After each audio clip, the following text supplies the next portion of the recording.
আর জনগণের ভোট লাগে না। নেতারা যদি বলে যে তোমাকে ভোটে তো আমি চেয়ারম্যান হই নাই, বলেছে না তোমাদের ভোট তো লাগে না আমার চেয়ারম্যান হইতে, তাহলে তোমাকে দায়বদ্ধতা আছে আমার।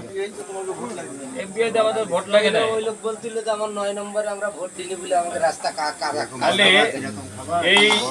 এই সহ ৫ দফা দাবিতে বাংলাদেশ জামাত ইসলামীর আজকের একটা গণমিছিল সারা বাংলাদেশে প্রত্যেক উপজেলায় গণমিছিল হবে।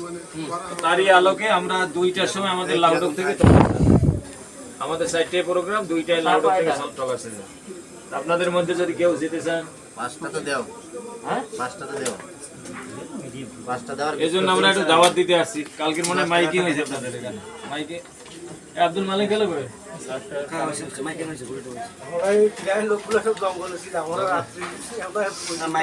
আচ্ছা। তো যাই হোক, আপনারা ন্যায় এবং ইনসাফের পক্ষে থাকবেন।